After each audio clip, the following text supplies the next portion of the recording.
তেলে ভেজে ময়দা দিয়ে এই রেসিপিটা আপনি খুব সহজেই তৈরি করে নিতে পারেন। বিকেলের নাস্তা অথবা বাচ্চাদের টিফিনের জন্য পারফেক্ট একটি রেসিপি। আর এই রেসিপিটা তৈরি করা একদম সহজ। রেসিপি তৈরি করার জন্য প্রথমে কিছুটা পরিমাণ লিকুইড দুধ নিয়ে নিচ্ছি। দুধটা হালকা কুসুম গরম। এর মধ্যে 1 টেবিল চামচ পরিমাণ ইস্ট দিয়ে দিচ্ছি। এখন দিয়ে দিচ্ছি 3 টেবিল চামচ পরিমাণ চিনি। তবে মিষ্টিটা আপনারা যেরকম খেতে ভালোবাসেন সেভাবেই অ্যাড করবেন। একটু ভালো করে মিশিয়ে নিচ্ছি। আর যেহেতু দুধটা এখানে গরম, এগুলা কিন্তু খুব সহজেই অ্যাক্টিভ হয়ে যাবে। 1 টেবিল চামচ পরিমাণ রান্নার রেগুলার তেল দিয়ে তেলটাকেও একটু মিশিয়ে নিচ্ছি। এখন এর মধ্যে দিয়ে দিচ্ছি 1.5 কাপ পরিমাণ ময়দা। যদি প্রয়োজন মনে হয় আরও কিছুটা পরিমাণ ময়দা অ্যাড করব। আমি একটা কাঁটা চামচ দিয়ে এটাকে মিশিয়ে নিচ্ছি। তো এখানে আমার কিছুটা পরিমাণ ময়দা অ্যাড করতে হবে। ডোটা কিন্তু বেশি নরম, তবে ডোটা একটু সফট হবে, খুব বেশি শক্ত হবে না। আপনারা দেখেই বুঝে নিতে পারবেন। আরেকটু ময়দা দিয়ে এটাকে আমি এখন হাত দিয়ে ভালো করে মধে নেব।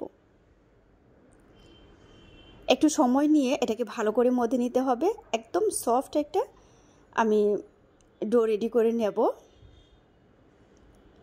আর এই ডোটা রেডি করে আপনারা আধা ঘন্টার জন্য রেস্টে রেখে দিতে পারেন, তাহলে এটা ফুলে কিন্তু একদম ডবল হয়ে যাবে। তো আমি কিছু সময়ের জন্য রেখে দিয়েছিলাম। তো এখানে ময়দা ছিটিয়ে দিয়ে আমি ডোটাকে একটু গোল শেপ করে নিচ্ছি।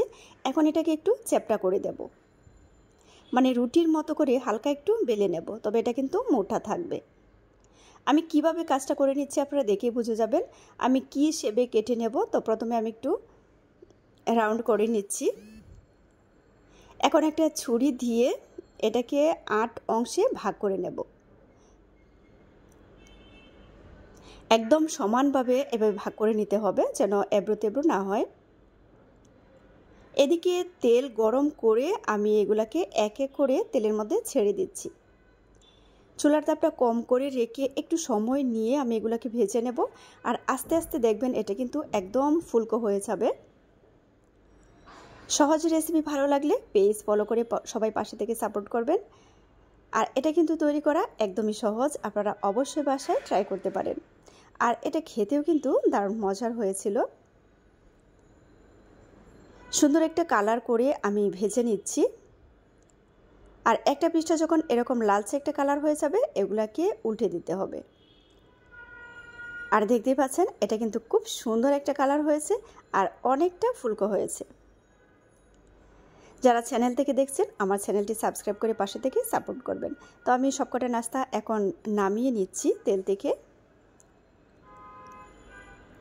কত সহজে আমি ময়দা দিয়ে এই রেসিপিটা তৈরি করে নিলাম। আপনারাও বাসায় ট্রাই করবেন, কারণ নিজের হাতে তৈরি করা খাবার সবসময় ফ্রেশ হয়ে থাকে।